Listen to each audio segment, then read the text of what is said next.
let's talk about CM Punk for a second. That's a long way to fly just to be an angry man. I think, and I could be wrong, but I think it might have something to do with his sugar intake.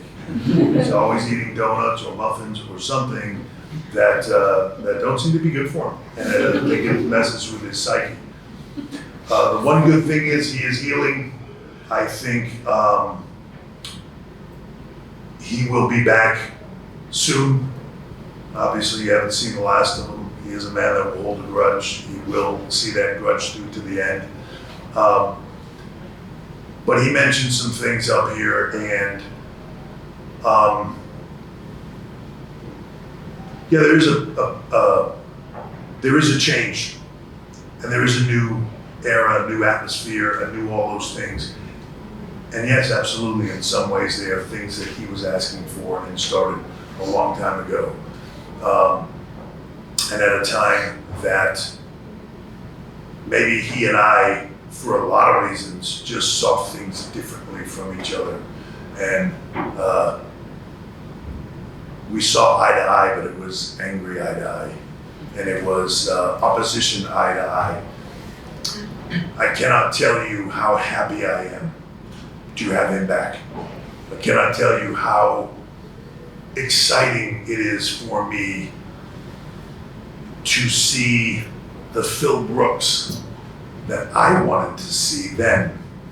And while maybe my efforts to get that were taken wrong and it's what led to friction, I always knew the Phil Brooks that I see today was inside there, just couldn't express it in the right way.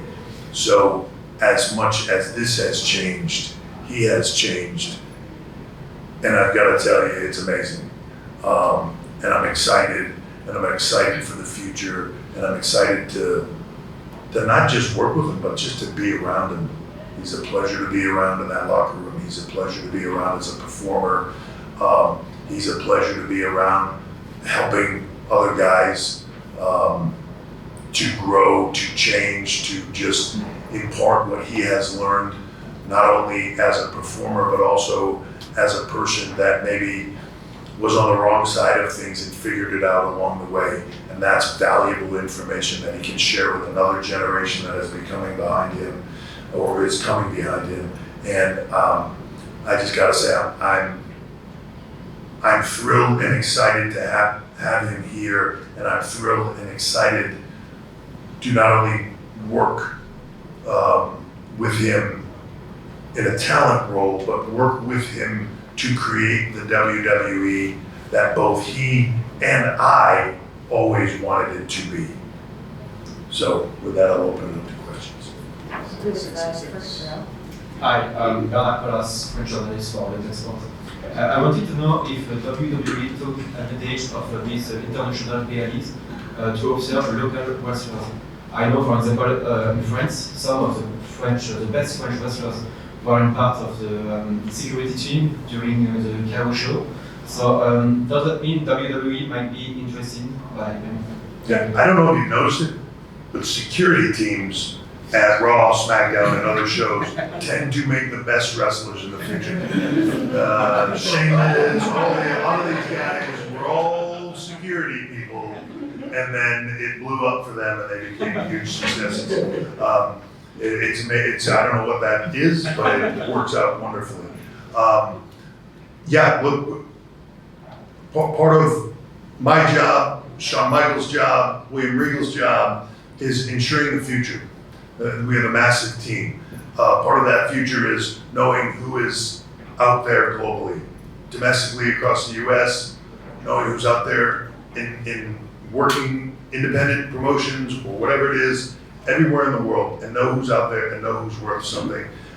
When we have an opportunity to go to a market and see them in person, it's wonderful, and hopefully eventually bring them over to the PC or whatever it is for us to be able to do and work with in the future. But we keep an eye on people, and when we see them, if what they're doing is working and they're growing, a lot of times we just watch and continue to let them grow. When the time is right, we try to bring them in and get them to that next level and hopefully become WWE superstars. But we keep an eye on all of them. I do believe that you will see a lot of announcements on that in the very near future, domestically and internationally, of things that we are doing to take talent recruitment and the development of talent to another level. Hi, I'm Frank Allen from BBC News. So tonight was iconic, well done. It was the first PLA in Scotland. Can we expect perhaps more in the future in Scotland and perhaps on a bigger scale, like in Murrayfield? So I've said this in the past, we are going to all these markets. When you show up like Scotland did tonight, are we going to come back? Hell yes.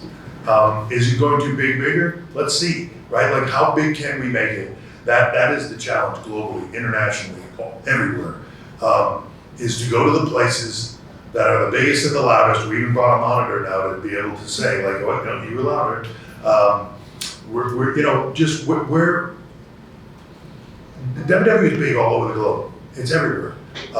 We're the places that we want to go the most. We're the places that want us to go the most, to go there the most.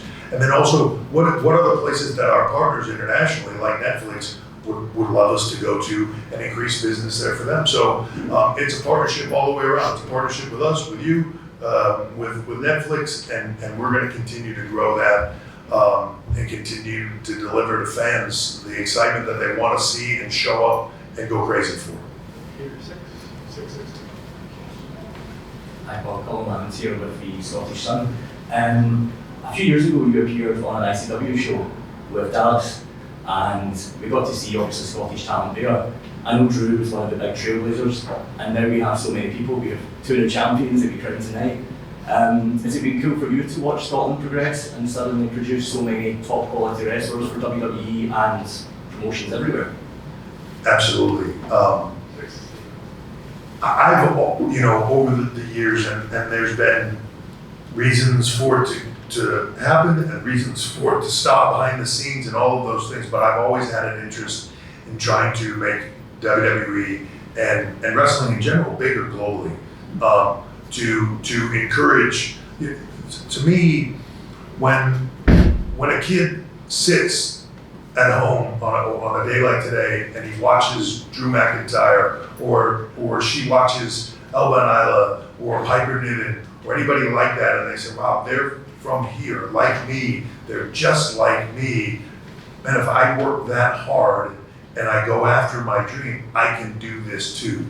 When you can do that globally, worldwide, whether that's France, whether that's the Middle East, whether that's Japan, any place where you can begin to have that next generation, because that's what it starts with. That's how it started with me. It's a kid that sits and watches it and one day goes, I have to do that. I have to do that. If we can cultivate that, where people in those countries, in those markets, begin to see their future in front of their eyes, that's game-changing stuff for me. So, was I excited to come here years ago? For IW's Mark Dallas' promotion. When we talked about that, and I was going to show up, he was like, "You're kidding me," Yeah, I love doing that stuff, and I love being able to put a spotlight on that and hopefully find more talent from that. And we'll hopefully just continue to grow that in the future. Hi Paul, Scott Felstead from Muslim Fitness. Congratulations on another blockbuster event. You mentioned Damien Priest earlier, and I was just wondering if it brings back memories for you, because unlike kind of boxing and MMA where somebody gets injured and that might end the fight, in a pro wrestling match, and maybe 10, 15, 20 minutes of the story to do. That takes a lot of heart, and I think wrestling should get a bit more respect for the amount of heart that people show when it's a full contact sport. So I wonder if it brings any memories back for you, and if you've got any thoughts on that. Yeah, not good ones. Yeah. I've been in that situation before where, it as you said, it's full contact sport. The injury rate is 100%. No one gets out unscathed. And they might have a long run of it, but you're going to leave here with some issues, with some aches and pains. It's just a part of the game, but it's part of what we do and why we love it. When I saw that happen to Damien, my heart jumped out of my chest. I didn't see any way that he wasn't injured, and when I got word that he says he's fine, which adrenaline is a hell of a drug. You know, you seem fine in the moment. I'm really hoping when I leave here, I'm going to get good news because while he's walking around okay now, I'm sure adrenaline is carrying him through that. So there's such a fine line between what we do, being safe, what we do, not being safe. There is a risk to reward ratio every single time you get in that ring. And, you know, it's the truth is, it's why we try to emphasize storytelling, right? Because everything else is special effects to a degree. And you've got to take the risks when you can and not take them when you can. And you want to be in this for the long haul, not the short. So, yeah, it brings back memories. I can relate to it, and I certainly hope he's okay. But it's part of what we do. Don't try this at home. Final question for the evening, Mr. James. Hi, James Dilo from Gorilla Position. Congrats on tonight. Thank you. You mentioned Chad Gable earlier on. We were lucky enough to have him on our show this morning, and he sort of revealed to us, as you say, that he has indeed re-signed with WWE, chosen not to go elsewhere.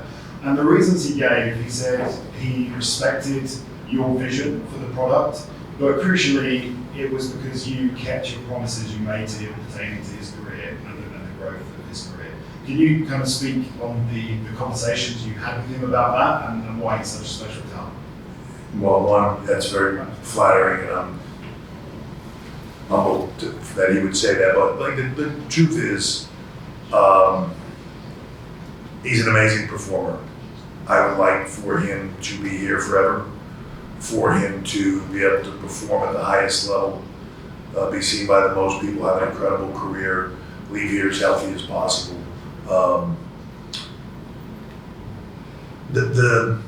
But the environment has changed, and he is a part of that change. So to me, it would have been a shame. I would have been sad if he had been here all this time and he just, you know, went elsewhere for whatever reasons. I would have been happy for him if that was right for him, and I would have wished him incredible success wherever he went. That's a part of the game. It's a part of this business. But he's an incredible performer, and you know, as far as the conversations we had, that's not mine to talk about. If he wants to talk about them, that's his business. But it's not mine to talk about. I'm just thrilled he's here. I'm thrilled he's where we're at home here, where he should be, and I can't wait to like I said about CM Punk. We're all doing this together. That's what's great about this. There's a unified movement that everybody seems to be loving, and we're all headed in the same direction.